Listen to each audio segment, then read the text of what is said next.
an unusually high fever. Eyes don't open. Getting a pulse, but just barely breathing. Her skin is all charred. Even when I change the bandages, the blood and pus just start oozing through. Why? What is keeping that child alive? I can't stand it any longer. I won't tell a soul. Promise. So please. The fear of the unknown. That was the type of psychological horror Silent Hill represented, from the crumbled ruins of occults to the more personal torture one can put themselves through. The town of Silent Hill reflected these twisted workings of the inner psyche, giving physical forms to grief, abuse, trauma, guilt, loneliness, self-loathing, bullying, suicide, death, fear, pain, and suffering. Team Silent, the group who worked to make the Silent Hill games, often made the plot vague and occasionally contradictory to let players experience the true meaning of being left in the dark, forcing players to reflect upon the missing information. This game analysis series will cover Silent Hill 1 through 3, with perhaps some references to other games, but I won't be covering The Room, Origins, Homecoming, Shattered Memories, Downpour, or any of the dumb spin-offs they made. We will look at the following areas: the story of Silent Hill 1 to 3, Symbolism, with creatures and monsters, items and documents, and the other world, themes and connections, and influences and references. I'll try and focus on each topic individually and not delve into the different subjects. So if I don't explain certain items or monsters during the history of Silent Hill, they'll be sure to come up in the symbolism or themes part.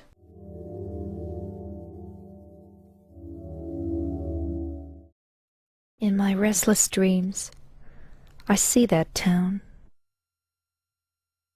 Silent Hill.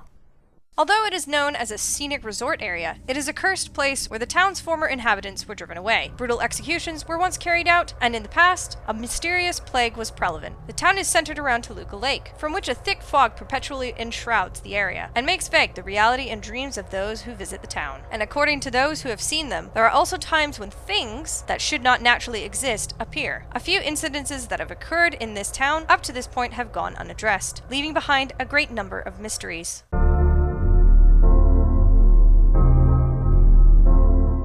Silent Hill is a strange place that Harry Mason, our main character in Silent Hill 1, soon finds out. Harry and his daughter Cheryl are traveling to the titular town, as it is said to be a popular resort town despite having suffered from a devastating fire 7 years prior to the start of the game. The opening sequence of the game shows us how the game starts, scenes to come, and memories that are deeply rooted in the town. Our protagonist, Harry, sees a police motorbike pass by, only to see it discarded at the side of the road later on. A fog creeps in, the scene adopts a grey hue, and a shadow steps out in front of the car, causing Harry to avoid it and ultimately crashing. When he awakes, his daughter Cheryl is no longer there and he sets out to find her. With Harry, you go through the foggy town of Silent Hill and encounter some gruesome displays and try and fight off some strange, child-sized creatures. Harry wakes up seemingly unharmed in a diner where he meets Sybil Bennett, the police officer he saw pass him earlier and whose bike was discarded at the side of the road. Despite her warnings, Harry insists to find his daughter, because he's a good dad. Sybil gives him some sage advice when giving Harry a gun. Before you pull the trigger, know who you're shooting. And don't do it unless you have to. And don't go blasting me by mistake. As this might help for the true ending. Anyways, Harry is immediately attacked by what can only be described as a flying pterodactyl, but with his trusty gun, he takes care of it. As he goes through the town, he encounters some unusual creatures and eventually enters the Other World, a darker, more sinister world than that of Silent Hill, which he enters through Midwich Elementary School. It becomes clear later on that the Other World he has entered is a power that Silent Hill possesses. It reflects what people hold in their hearts and sometimes in their subconscious, creating another world that manifests those feelings or thoughts through visuals and the creatures themselves. As Harry explores this hostile world, we learn that it belongs to a girl named Alessa Gillespie, a girl who was burned alive during a cult ritual conducted by her own mother, Dahlia Gillespie, the head of the Silent Hill cult called the Order. After going through Midwich Elementary School, the Balkan Church, Harry eventually reaches the Alchemilla Hospital, where he meets Lisa Garland, a nurse who cared for Alessa for a number of years. Her only duties consisted of removing and reapplying bandages to the girl, which took its toll on her sanity. She was addicted to a drug called PTV that was administered to her by Dr. Michael Kaufman, a member of the Order and a close associate to Dahlia. When she wanted to quit, all Kaufman had to do was hold off her drug supply and wait. After some cryptic side quests involving a refined red herb called Aglaophotis, a demon-dispelling item, Harry can eventually save a possessed Sybil by using the said red herb, and eventually confront the poor suffering Alessa that Dahlia has been keeping alive at the hospital using a magic incantation. My daughter will be the mother of God. Her mother is present to witness her daughter become the Mother of God, revealing that Alessa had split her soul into two forms. The other was Cheryl. When the two combine, depending on your course of action, they will transform into the Incubator, in the bad endings, or the metal as fuck Incubus, in the good endings, representing the final bosses of the game. With the perfect ending, Harry and Sybil are spared. Harry is given a new child, which is a reincarnated Alessa, and Kaufman is murdered by a zombie Lisa. Overall, Silent Hill 1 was fueled by religious craziness that was unfortunately unloaded on a poor innocent girl who was only 7 years old when she was forced to hold God in her womb. In reality, Dahlia set up the events of the Silent Hill game, and eventually Silent Hill 3.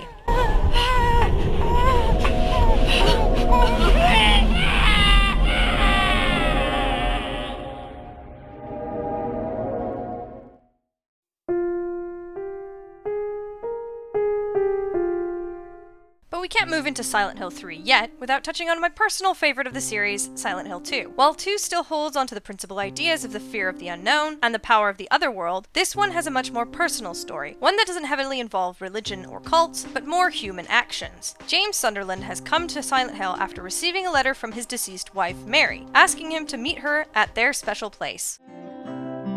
Couldn't possibly be true. That's what I keep telling myself. A dead person can't write a letter. Confused by the existence of the letter and what Mary meant by their special place, as all of Silent Hill is considered special to them, James enters the town to find her. On the way he encounters Angela Orozco, a troubled teenager who is searching for her mother. She warns James that there's something wrong with the town. This town, there's something wrong with it. It's kind of hard to explain, but... Is it dangerous? Maybe. And it's not just the fog, either. Okay, I got it. I'll be careful. James says he doesn't care and continues onward to find Mary. It is obvious that the Silent Hill James remembers fondly is not the same. There is a fog encompassing the town, there are strange humanoid creatures roaming the streets, and the presence of an encroaching rot and decay that now plagues the once beautiful town. Through clues, James's first destination is Rosewater Park, but in the way stands the Woodside apartment block. Could this be the special place Mary was talking about? While in the apartment, James's hand is stepped on by a kid. Ow! Ha. Hey, wait! Damn it. He is outfitted with a light and a gun, yet still the apartment is plagued with strange creatures. Some are just legs, attached to some more legs. But that's when he encounters Pyramid Head, a large, menacing creature that possesses a triangular helmet. Thankfully, the encounter is over soon after seeing it. James then encounters Eddie Dombrowski, vomiting in a toilet inside one of the apartments. Leaving him to his misery, James runs into Angela again, who is now brandishing a knife and contemplating suicide. What a strange group of people. Oh, it's you. James manages to convince Angela to give him the knife for safekeeping. She screams and puts the knife down, fleeing quickly from view. Again, strange people. Oh,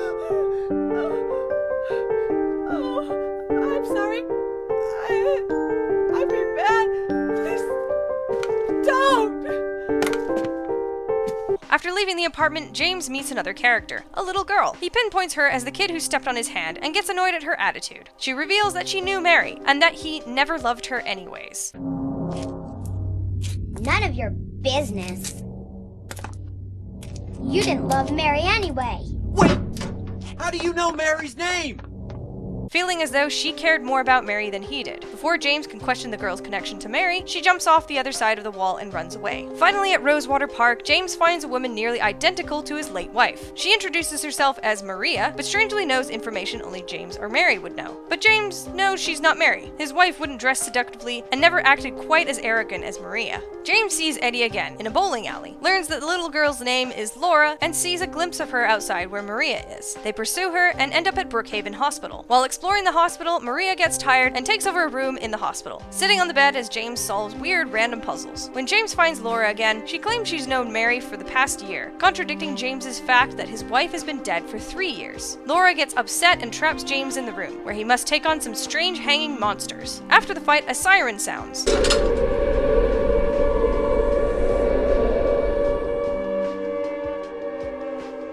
signaling the influence of the other world to seep into Silent Hill. In a much more dirty and filthy hospital, James reunites with an angry Maria, spouting off that James didn't seem to care that she was alive and well. God damn these strange people. As they leave the hospital, Pyramid Head makes another appearance and kills Maria, who doesn't quite make it to the elevator in time. Sad, but not sad enough about Maria's death, James continues to what he now thinks is Mary and his special place, the Lakeside Hotel. But first, he must go through the Silent Hill Historical Society building. This is where all the crazy plots seem to converge. The Historical Society is decorated with a bunch of eerie, ill-fitting paintings, and imagery that is, at the bare minimum, very creepy. There is a long descending staircase that leads James to the Toluca prison. In said prison, Maria is alive and well, but she greets James with the softness of Mary's mannerism.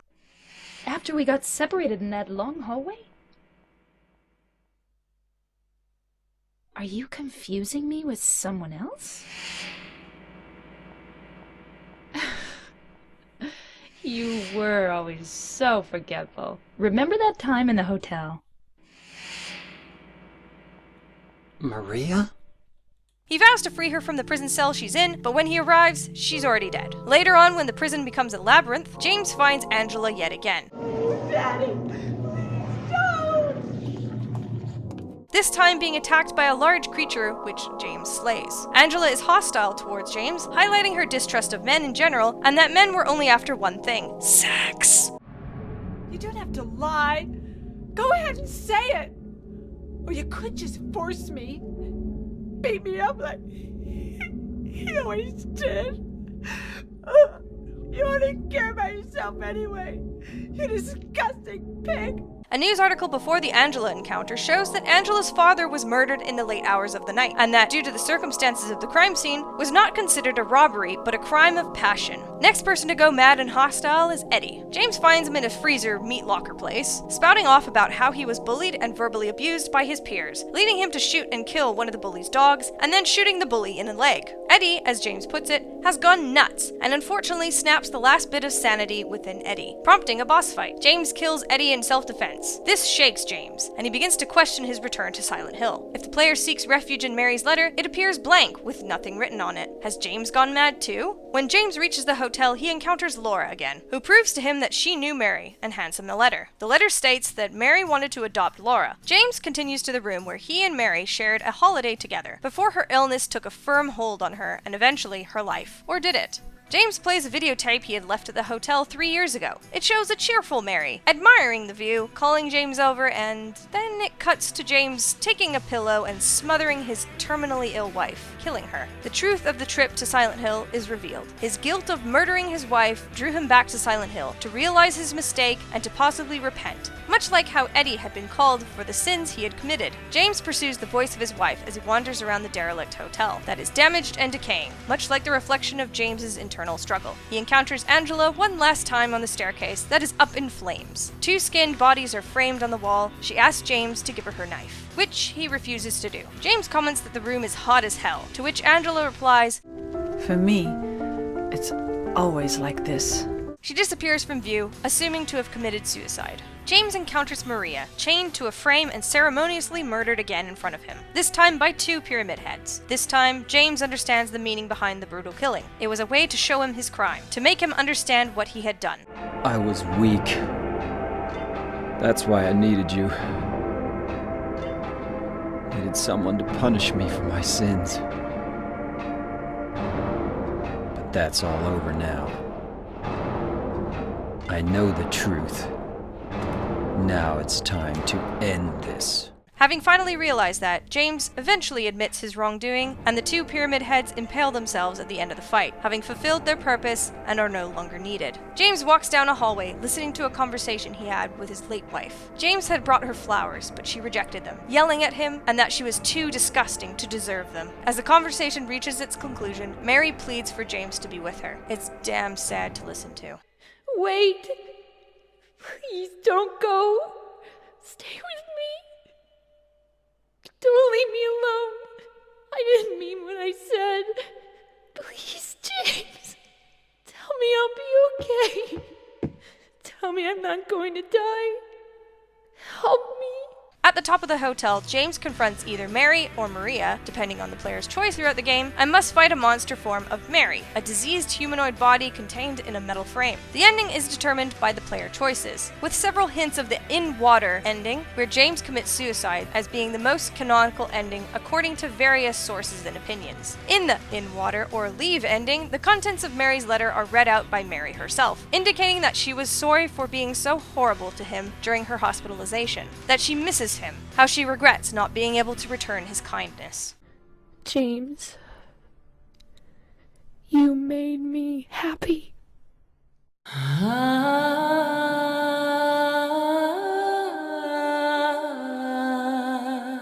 17 years after the first Silent Hill game, you take control of Heather Mason, a teenage girl doing a little shopping errand for her father. She dreams of a strange amusement park in a nightmarish setting, before waking up. As she finishes up a phone call to her father, Heather starts to make her way home, when a man named Douglas Cartland stops her, claiming he knows her and about her birth. My daddy always told me not to talk to strangers. This is very important.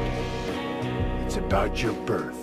Understandably freaked out, Heather sees him as a stalker and seeks refuge in the women's restrooms. She jumps out a window and goes into the back corridors of the mall. She makes her way to a clothing store and finds a handgun to defend herself and kill her first monster. Heather progresses through the mall, eventually coming into contact with a woman named Claudia Wolf. Hey, wait, what's going on? Where is everybody? Those weird monsters?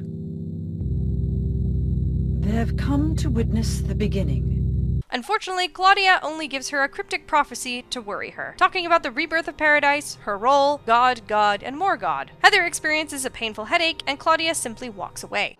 I don't get it. It is after this that Heather enters the other world through an elevator. During this, you navigate the rest of the hellish mall, defeat a split worm, and reset the world back to normal. In the normal world, Douglas finds her again, and this time Heather says that he and Claudia are connected. He claims that he was only hired to find her, nothing more. Heather ignores him and continues onwards, leading to a construction site that eventually leads to the Hilltop Center, an office building. Upon observing a bathtub, Heather suffers from another severe headache and is forced back into the other world. Here, all of the areas are bloody and decaying, and where monsters roam around every corner. No, not again. Heather encounters Vincent Smith, the annoying snob, who says that he is a priest of the Order, to which Claudia is the leader of. The name's Vincent. Don't forget it, okay? I'm on your side. So you say. He makes sure that his intentions do not align with Claudia's, and that he is on Heather's side. Again, feeling that people she meets are crazy weirdos, Heather avoids him and continues onwards, searching for an exit so she can finally get home. She finds a monster known as Glutton that blocks the way out. Heather finds a fairy tale story that seems oddly familiar to her, and as she reads through it, a kind of magic spell is inserted in the writings that reads Tu fui ergo eris, which makes Glutton disappear. Tu fui ego eris. Weird writing. What was that?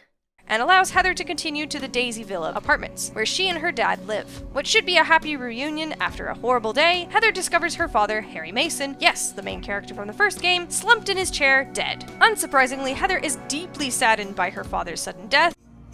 No! No!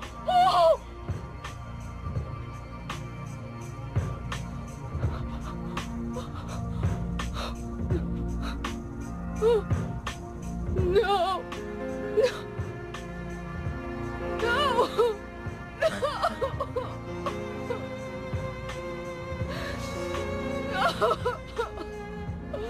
Once she gathers herself, she notices a trail of blood leading to the rooftop of the apartment. There, Claudia is waiting for her. She is pissed off that Harry messed up the Order's plan 17 years ago, took Heather away, and stopped their access to paradise. She also states that she wants Heather to fill her heart with rage, and that she'll understand why soon enough. Heather goes to shoot Claudia, but she diverts her attention to the creature she ordered to kill off Harry, walking away, as she always does, saying she's waiting for her in Silent Hill. After killing the creature, Heather goes back to her father's body, finding Douglas there and enraging the poor girl with his presence.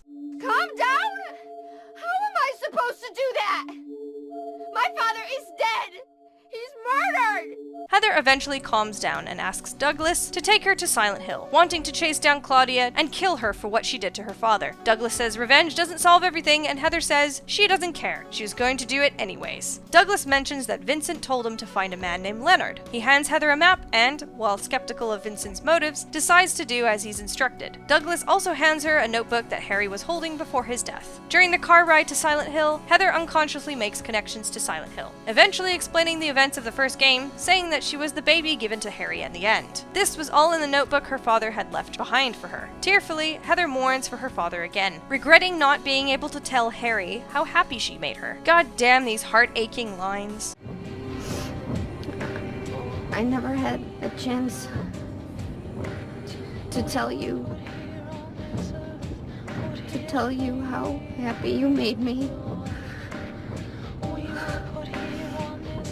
Heather and Douglas arrive in Silent Hill and set up base at Jack's Inn. They split up and Heather goes to Brookhaven Hospital. Yes, the same one in 2. A mysterious man named Stanley Coleman seems to be present in the hospital, leaving her notes that express an attachment disorder to Heather and his doll, as well as showing an obsessive love disorder towards Heather, which is reflected in the letters to her. It is later revealed that Stanley may not even exist, being told in a birthday message to Heather that Stanley's name was changed to 7. In the basement where the morgue is, there is a corpse covered by a sheet on a bed labeled 7. In room S12, the phone rings the hospital and Heather answers it. The voice on the other side belongs to Leonard, the man Heather is looking for. After chatting for a bit, Leonard instructs her to find him and get him out of the asylum, saying he would give her the seal, something Vincent mentioned that would stop Claudia. He says to come to the door at the end of the hall on the 2nd floor, a door which didn't exist before now. This is where Heather enters Brookhaven Hospital's other world. Throughout the hospital, Heather has more memories come back to her, the memories of Alessa Gillespie, remembering Lisa Garland as the woman who took care of her.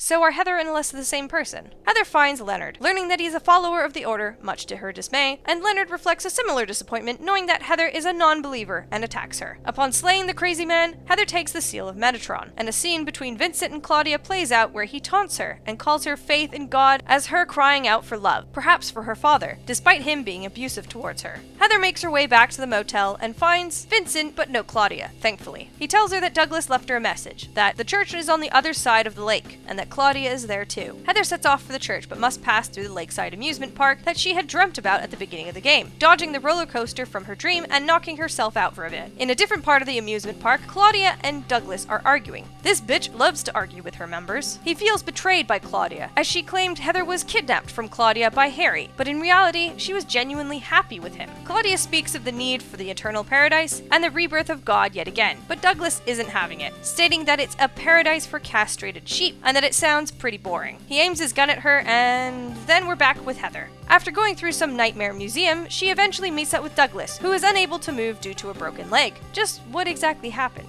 Anyways, Douglas has a bit of a soft moment talking about his life before Heather continues onwards, promising to come back for him after she's done with Claudia. On her way to the church and before leaving the park, Heather fights the memory of Alessa, a dark form of herself. After that, we finally reach the church where Claudia resides. After some heavy arguments with Heather telling her to leave the world alone, and Claudia's crazy, "we need God 'cause the world is suffering," Heather starts to feel a sudden pain as the god is coming close to being born. Claudia does her thing and walks away again. Fighting her way through the church, talking to Vincent about the seal of Metatron, Heather and Vincent catch up with Claudia in the inner sanctum of the church. After so much taunting, Claudia has enough and stabs Vincent. Claudia thanks Heather for allowing God to feel hate and becoming closer to paradise. Apparently, that's how it works. Heather cleverly points out that a god who believes in hate can never make a perfect world. Why do you cling to this corrupt world?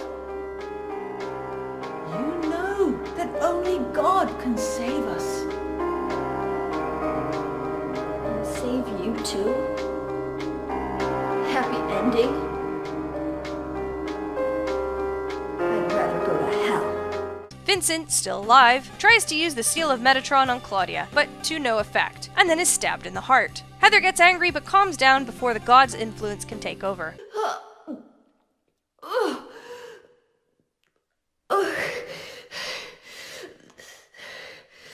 Shut your stinking mouth, bitch! She then takes her necklace, a birthday gift from her father, which has a capsule of the Aglophobos, the red liquid used in the first game to dispel demons. This was hinted at in a book before the end of the game, so Heather ingests it and vomits up a fetus. She goes to stomp on it, but then Claudia desperately protects it and ingests the fetus herself, where she will birth the final boss of the game, God. After defeating God, Heather returns to Douglas and jokes around with him, saying that she should let her black hair grow back in. She also wants Douglas to call her Cheryl, as that was the original name Harry had given her. The game ends with Heather, now Cheryl, visiting Harry's grave.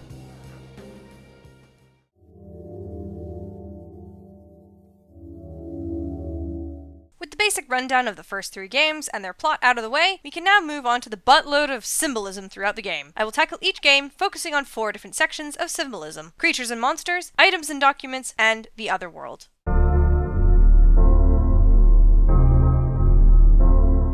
Many of the creatures you encounter in Silent Hill 1 are a reflection of Alessa's fears and aversions, while some reflect beings in the stories she enjoyed reading. What you would call an inspirational creature is the air screamer that is loosely based off the dinosaurs found in the book The Lost World by Conan Doyle. Unfortunately, most monster representations are attached to negative emotions and experiences. Many of the creatures in the first game are insect-related, like the creeper, hanged scratcher, the night flutterer with its head covered in worms, or the aptly named wormhead dog creature. Dogs being another thing Alessa was not particularly comfortable around, hence why there are 2 kinds, the groaner and the wormhead. It then moves on to more fairy tale themed creatures. The split-head boss in the elementary school is one of these stories, which tells a rumored tale about the school. In a note you can find at the reception desk, it says, "At 5 o'clock, flames render the silence, awakening the hungry beast. When the player lights the boiler, which changes the clock tower to read 5 o'clock, the same noise is used for the split-head creature. So whenever kids in the school, including Alessa, heard the boiler, it would invoke an image of a great beast living below the school." Another creature from stories, the Mumblers, represent a small menacing demon from the fairy tales Alessa used to read. The Grey Children, a missing creature from the Japanese and European release due to their accurate portrayal of children, characterize Alessa's classmates, reminding her of the bullying she experienced from them. The Larval Stalker, the ghost-like versions of the Grey Children, represent something totally different. When you see them in the game, they pace around Harry, much like how a child would do to get their parents' attention. This could be Alessa and her struggles to gain her mother's affection. The last and probably most blatant symbolic creature for this game is the Incubus final boss. It is clearly a depiction of Baphomet, an idol deity that is often paired with occult and mystic traditions. It has deeper meaning throughout history, but I'm not doing facts on deities. Anyways, Incubus is the representation of God that Dahlia had envisioned and has little influence from Alessa herself.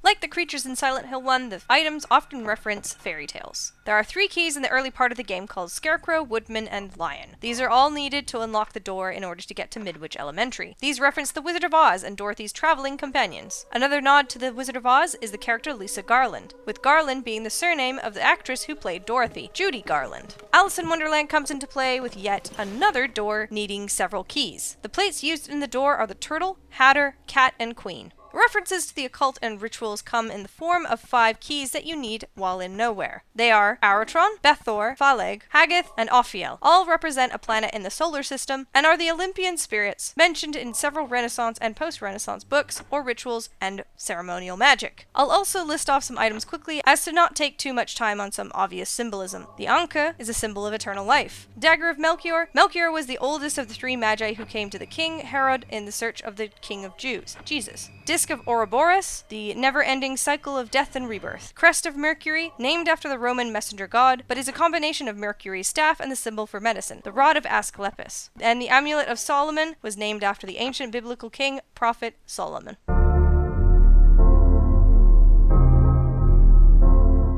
The other world of Silent Hill in this game is a reflection of Alessa's subconsciousness and portrays the physical aspects of her as well. The pain and agony she endures is shown in the world with rust and decay, reflecting her physical and mental decay as she continues to live trapped in her burned body. It also displays her power as a sorcerer and the effects that she has on the town itself, a place that was once considered holy and sacred, that was housing some sort of dormant power. That power was touched by Alessa and began to form under the darkness growing within her. An explanation of Alessa's otherworld is given by the event programmer programmer of Silent Hill, and later writer of 2 and 3, Hiroyuki Owaku. The reason why many items and solutions to riddles that originate from works like Alice in Wonderland and The Wizard of Oz appear that these are Alessa's favorite books from childhood. In other words, they indicate that the other world itself is produced by Alessa. Similarly, an illustration from The Lost World, which is one of her favorite books, is used as a motif for one of the creatures that appears in the first game. Also, Alice and Oz are both stories about young girls who lose their way in another world. Such content also suggests that Cheryl and the protagonist who have lost their ways in the other world.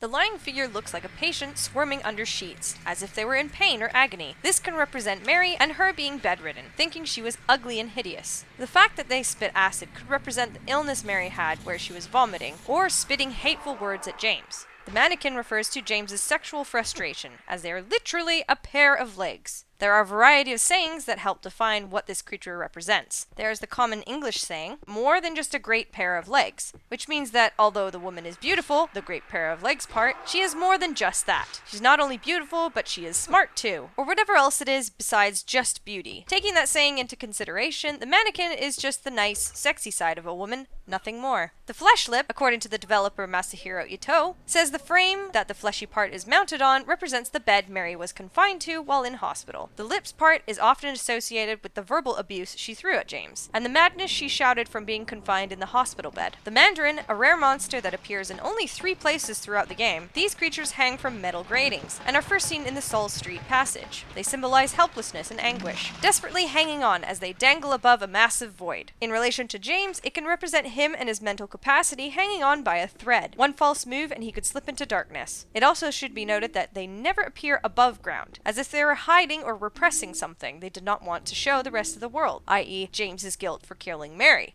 The bubblehead nurse is an obvious one, but it also holds a meaning that many have never picked up on until developer Masahiro Ito put some information up on his Twitter account. The main theme is that the nurses are both a symbol of Mary being hospitalized and James's sexual tension, giving them a more erotic appearance. The slightly deeper meaning comes from the strange covering on their face. As quoted from Masahiro's information, it is a thin vinyl covering similar to a condom. Paired with the nurse's eerie head movement, it represents how Mary died, through suffocation. The head movement is said to be someone struggling to fight off someone suffocating them, desperately trying to get a breath of air. An even deeper meaning, that was unfortunately scrapped, involves the nurse's face underneath the vinyl mask, which was supposed to be a baby's face. This would have added another layer of meaning in that James and Mary, while they wanted children, could no longer have them due to Mary's illness. The last few are sort of boss characters found in the game. First off is the disturbing abstract daddy. That is the character Angela Orozco's ultimate fear. The appearance is that of 2 figures set on a bed frame-like structure, covered in a sheet of skin and fused together. This portrays sexual intercourse in its appearance, but as you may have guessed from the name, it is the physical representation of when Angela's father raped her. In the scene with Angela present, it seems as though the monster takes the form of her father, hence why she calls it Daddy, while James, not knowing what Angela's father looks like, has the abstract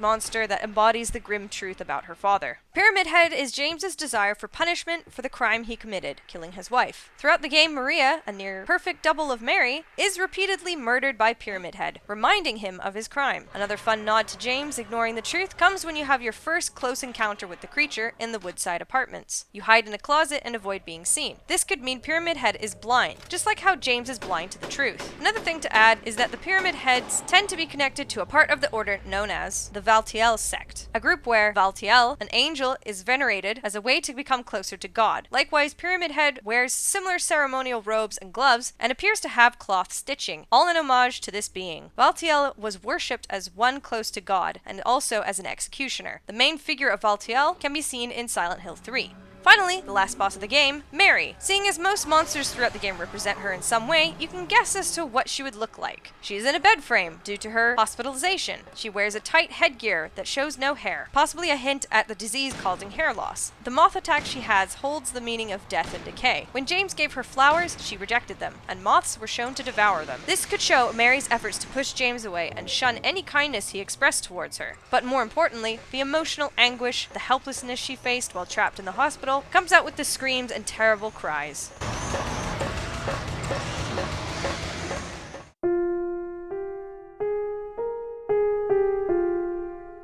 Despite not having connections to Alessa Gillespie in this game, the theme of fairy tales and myth are still strong in Silent Hill 2. In the Lakeside Hotel, there are 3 music boxes you must acquire: Little Mermaid music box, Snow White music box, and the Cinderella music box. While they don't hold any deep meaning due to the absence of Alessa, the location of each item is symbolic in its own way. The Little Mermaid is found on the edge of the fountain, Snow White is in the pantry near some apples, and Cinderella is found in a suitcase labeled with many stickers from various cities that is reflected in the tale as the glass shoe was sent all over the world to find the owner. On to mythological references, the tablets you find in the Toluca prison hold very solid ties to the characters in the game that they are guilty of some sort of crime. The tablet of the oppressed symbolizes James's sin. The tablet depicts the Aztec goddess Tlazhuteotl, who represents filth or sin, vice, and sexual misdeeds, and was also the goddess of purification and forgave sins and disease caused by misdeeds, especially sexual misdeeds. The in-game tablet shows the goddess pushing away a man who seems to be trying to have a feel of her breasts. The entire tablet meaning represents Mary as the goddess pushing away James, the random dude. The man on the tablet begs for forgiveness, but also has a sexual motive. The tablet is found in one of the prison cells, reflecting James's mental prison he has created from killing his wife. On the next tablet, the Tablet of the Seductress, shows the Aztec goddess associated with the maguey plant, Mayahule. The story of Mayahule results in her being cut into pieces, and in turn, growing the first maguey plants with her remains. The plant would be turned into pulque, an alcoholic drink used by the Aztecs for rituals. This alcoholic drink draws similarities to Angela's father, Thomas Orozco, who was an alcoholic. The maguey thorn in Mayahule's hand can be a parallel to Angela's knife she carries around, as the thorn was used in ritual bloodshedding. And seeing as she murdered her father, possibly with that knife, it makes sense. The tablet itself is found in the prison shower, something rape victims usually take after the sexual abuse to clean off feelings of filth. The last tablet, the Tablet of the Gluttonous Pig, references Eddie's sin of shooting a football player in the leg and murdering a dog. The picture is of, Tawiscalpantecutli, the god of the planet Venus. This god was considered dangerous and malevolent, similar to Eddie, and caused harm to people by shooting darts, or in Eddie's case, a gun. The name Gluttonous Pig refers to Eddie's overweight physique, and was one of the things bullies would make fun of. This tablet is found in the prison cafeteria. One last symbolic piece is Mary's letter. Throughout the game, after certain points, the letter slowly fades from existence. After the boss fight with Eddie, the letter is blank, losing all of the handwriting belonging to Mary. After watching the tape in the hotel room, the paper disappears. After James finishes off Pyramid Head, the envelope disappears, leaving nothing behind. The letter itself is said to have never existed at all, that it was created by the town of Silent Hill to draw James back and face the crime he committed.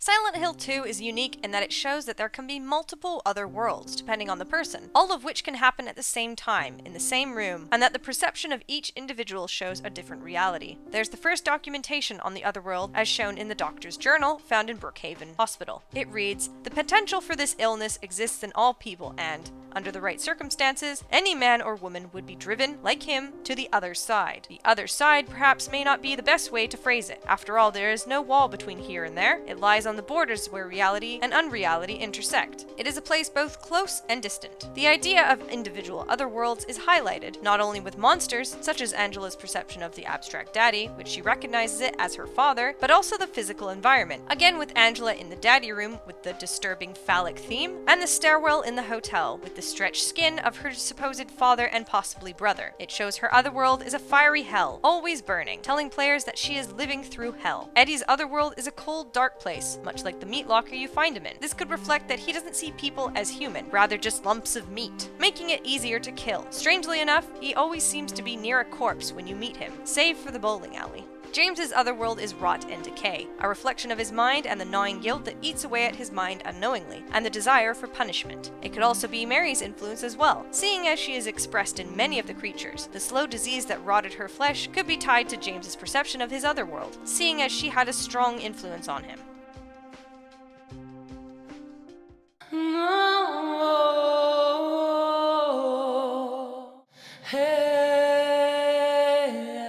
Get ready for most of these creatures being related to birth, vaginas, and fetuses, along with some of Alessa's memories, still clinging on to some of the monster designs. One of the first creatures you encounter is the numb body monster. They represent the growing fetus within Heather, appearing as the very early stages of pregnancy. These guys are in the early part of the game only, and really hints at the whole development theory. The cracked skin on the numb bodies might represent a real-life genetic disorder called Harlequin-type ichthyosis. I will only use a sketch of the disease as it is quite disturbing to see a real picture of it. So if you'd like to see what Harlequin-type ichthyosis looks like, you can look it up yourselves. The disease causes babies to be born with skin that has diamond-shaped armored plates that are separated by deep cracks. The cracking part is present on the numb body and can represent aversion to pregnancy and the problems they can hold. Also, upon killing one of these creatures, they die and make what many call a lamb noise.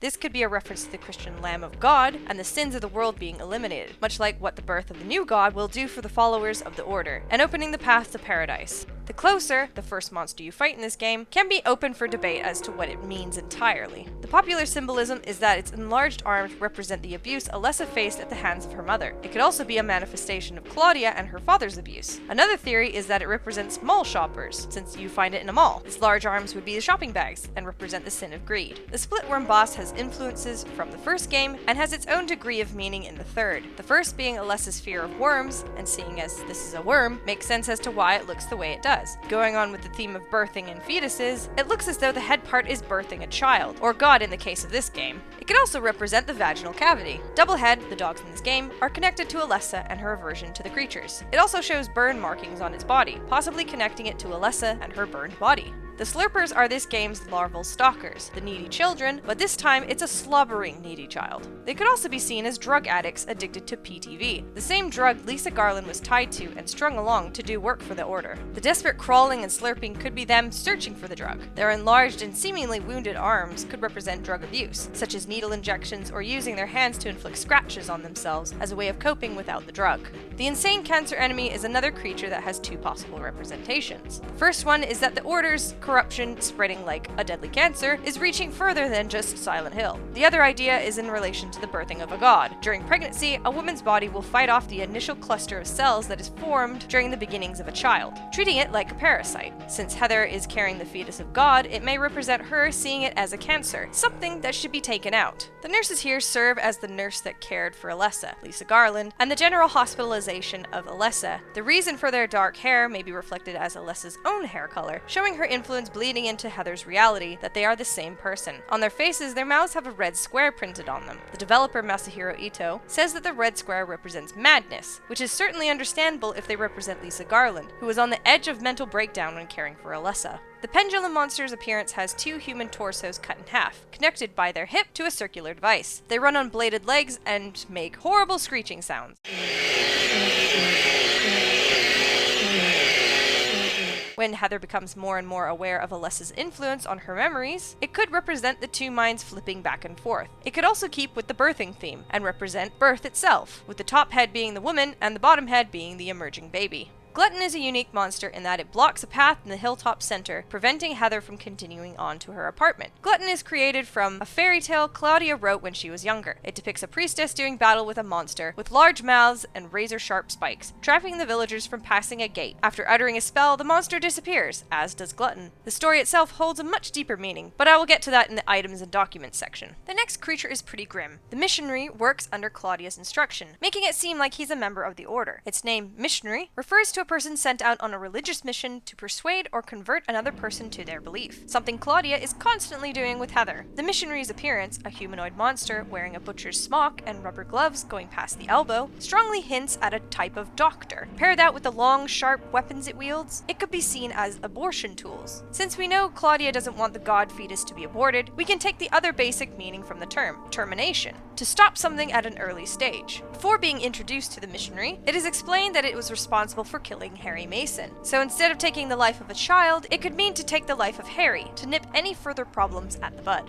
Now onto the two main creatures, with one appearing throughout the game, almost like a stalker, Valtiel. Valtiel's name can be broken down to mean attendant from the French word valet. His existence is that of a governing angel in the Order of Silent Hill, even though he looks kinda demonic. Many religious angels end with the EL at the end of their name, allowing the two meanings of its name put together to mean the attendant of God. He is unique to most monsters, as he does not appear to be a manifestation of any person's thoughts or feelings, and could be the collective thoughts of humans who serve God, or even the collective thoughts of the Order and its members. He observes Heather throughout the game, watching her to ensure the birth of the god as he serves her. It is also believed that he can take on the form of the judges in the game, such as Pyramid Head in 2, the Boogeyman in Homecoming and Downpour. It could all be Valtiel. Lastly, we have God, the final boss of the game. Before even fighting her, Heather must jump down into a bloody hole that is torn and looks similar in shape to a vagina, which makes sense seeing as God was just born fairly violently. Due to the puking up of the half-formed fetus and transferring to Claudia, the creature known as God is half-formed, literally. The upper portion of its body is somewhat there, but its lower half is that of a skeletal representation of the pelvis and legs. She also has the likeness to Alessa. Seeing as it was Claudia who birthed the god and how she idolized Alessa while growing up with her, it is understandable why God resembles her friend that was destined to bring paradise to their people. God also has her eyes shut, which could mean she is blind or asleep, or could mean blind faith, as that is what the Order seems to represent. The veil placed on the god's head by Valtiel could mean a number of things, from representing God's imperviousness, rebirth, dying, the placenta, or blind faith as mentioned earlier by the creature's closed eyes. While any sane person seeing this representation of God would think it is demonic rather than divine, it serves as a possible nod toward the fact that the Order truly is evil, but they preach about doing divine work to help the people of the world.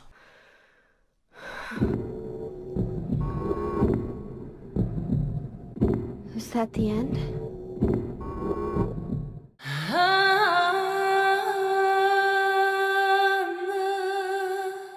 Much like the first game, the presence of fairy tale naming is strong in this game. There is a puzzle involving Hamlet, Othello, Macbeth, King Lear, and Romeo and Juliet. They are used in the solution to the riddle in the bookstore early in the game. Another puzzle uses Cinderella and Snow White, much like Silent Hill 2's music box puzzle in the hotel. And while on the theme of fairy tales, during the crematorium puzzle in 3, there is a poem that the player must piece together to solve the combination code, which is a version of the English nursery rhyme Who Killed Cock Robin. The entire puzzle involving the creature Glutton is a fairy tale made by Claudia Wolf. It talks about a priestess trying to convince a monster to go away and leave the village in peace. A few of the verses within the story draws similarities to events that happen in the game. The monster didn't listen to a word the priestess said. The village priestess in this is Claudia. The monster is Harry Mason. If you take that as truth, it shows Harry not listening to Claudia. He knew who Heather was and hid her from the Order to protect the reincarnation of Alessa and to prevent what almost happened in the first game. The priestess had come to defeat the monster once and for all. It had to be done. Keep in mind that this fairy tale is read before Heather makes it to the apartments where Harry is murdered and left on his chair. Thus, the villagers were able to use their gate once more. Everyone lavished their gratitude upon the priestess, and they all lived happily ever after. The gates being the entrance to paradise. Claudia wants to be the one to open the path to paradise for people, so they can live happily ever after.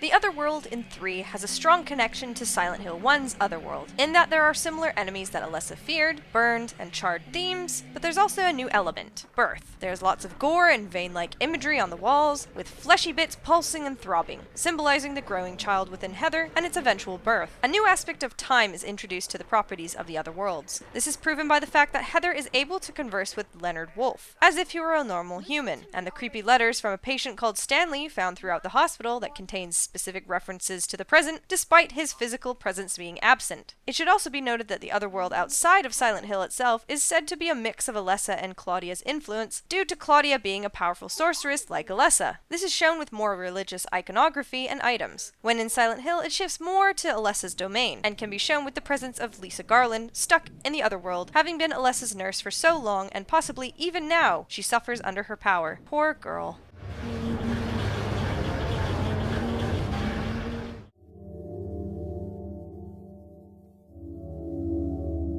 There are plenty of themes that tie each game together, with the most obvious being religion and darkness within one's heart. Red is a common theme for the portrayal of blood and burns, having a more robust connection to 1 and 3. Holes are a prominent theme and are most heavily referenced in Silent Hill 2. There is even the silly written scrawl at Neely's bar that says, "There was a hole here, it's gone now." James jumps through a series of holes within Toluca Prison, as if he were delving deeper and deeper into something. But what? Perhaps his own mind, finding what the truth was about the crime he did. At the beginning of the game, where you find the whole message, James seems innocent and oblivious to his own purpose in Silent Hill, whereas later in the prison, he knows something is up, and the holes start appearing frequently. The early hole could have shown that James has covered up the truth and blocked out his crime. Mouths are a prominent theme, as explained by developer Masahiro Ito. Mouth means Alessa's shrieking insanity from the bottom of her heart. Silent Hill 3's Another World, where Heather enters, is reflected in Alessa's consciousness. Alessa was bullied at school and suffered from her mother's cruelty. Incidentally, the mouths in Silent Hill 2 means Mary's shrieking insanity. In the bleeding ears case, I wanted to express Another World's personality like human. That ear is Alessa's, but I don't want to use the eye because I didn't want to use it in Silent Hill series' creatures designs. The bleeding means Alessa's conscious is mad. The theme of looping, death, and rebirth are ever present in Silent Hill 3. The merry-go-round, rotating fans, repeating and reliving, these can also be tied to the save point in the game. The writer of the series, Hiroyuki Owaku, explains the meaning behind the use of loops, circles, and the save point itself. Given that the crest of the religious organization symbolizes resurrection, and save and load are perceived as the cycle of rebirth, it seems that a link to the real world is created. After she understands the significance of the crest, Heather remarks, "Even if I die, it's not the end." That's certainly convenient, I think. But somehow I can't help but feel that this is terribly unpleasant. The truth is that this is a message to the player. In short, it means as far as the player is concerned, starting over and over again is convenient, but for Heather herself, this is painful. The last thing I'll be touching on is the sounds within Silent Hill games. They play a huge role in scaring and disturbing the player, having the sound come from out of nowhere at times, or be placed at strange intervals. They're there to invoke urgency, jolt the player, create confusion, all the things the other world is good at doing. The composer and sound designer, Akira Yamaoka, had this to say about the sound. When it comes to sound, what I pursue in particular is a sense of reality. There's a sense that it's not so much music as it is the creation of something that stimulates one's senses of hearing, wouldn't you say?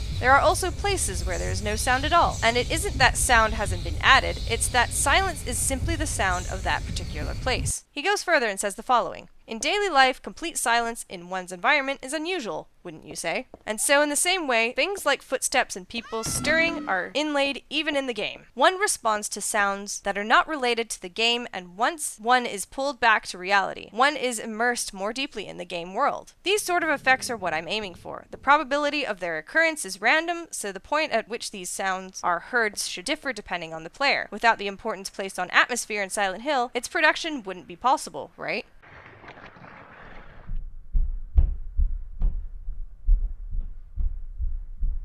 Ignore the blatant connections between 1 and 3. Let's take a look at 2 and its connections to the other games. Brookhaven Hospital is an accessible area in both Silent Hill 2 and 3. It's funny to note that in 2 it's called Brookhaven Hospital, probably due to the fact that L's are often said as R's in Japanese, and can be interchangeable. Brookhaven Hospital is a mental institution, but not the hospital Mary or Alessa were admitted to. Developer Masahiro Ito states that Mary being at Brookhaven Hospital is false, and in the Silent Hill film they say Alessa was taken to Brookhaven even though she was admitted to Alchemilla Hospital. Oh well. There is one part where a teddy bear is glued to the wall in 3, a possible nod to Laura, who played with teddy bears while in hospital with Mary. Another location connecting the two games is Heaven's Night, the strip club in Silent Hill 2. In 2 you have to pass through it, while in 3 it's an optional visit, mainly for fans of the second game. In the club, Heather can find a pamphlet about sightseeing that was originally in 2 in the Woodside Apartments. Also, if you have a save file from 2, a poster will be present that mentions the return of Lady Maria.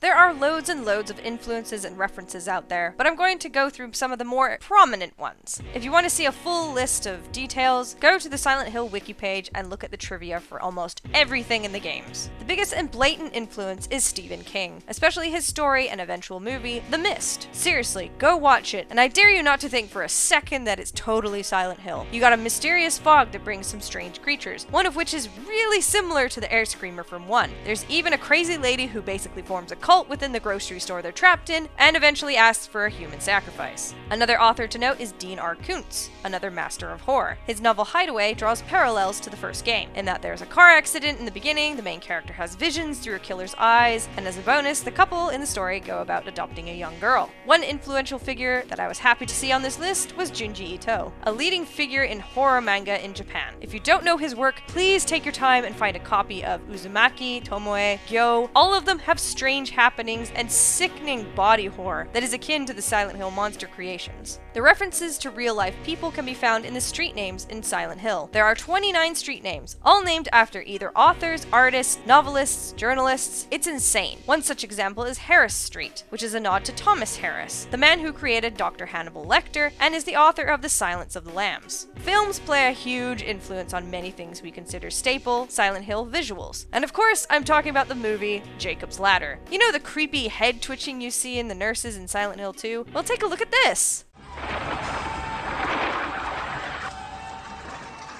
For other strange, cryptic, and visual shockers, see any of David Lynch's films, as they are so crazy. Another director to note is Stanley Kubrick, the guy responsible for Full Metal Jacket and A Clockwork Orange. Again, crazy. Lastly, in the arts department, the painter Hieronymus Bosch, a Dutch artist during the 16th century that shows a large influence over the strange depictions of paradise and the monsters. In one of his most famous paintings, The Garden of Earthly Delights, you can see things that are only heads and legs, reflecting the looks of many monsters within the games, and just the general absurdity of it all. Another great influence was Francis Bacon, an Irish-British painter known for his raw and often grotesque imagery, capturing that raw emotion that you see throughout Silent Hill. An example of this is his Head 6. The man in the painting is trapped in a box, screaming into an airless void. And all these other ones are just wow. One thing to add that Masahiro Ito, the developer, created basically a prototype pyramid head while he was studying art at the Tama Art University in Tokyo. The helmet was apparently inspired by a German experimental ramjet-powered interceptor made in 1944 called a Lippisch P-13A. I hope you learned a lot from this video. I sure as hell did while researching everything. Of course, I've missed many things, and I admit that. There is just too much to talk about for these first 3 games especially, and I've already put so many hours into it that I think I'll leave a few things out. Now, if you'll excuse me, I'll be playing some Silent Hill now. Huh. Radio. What's going on with that radio?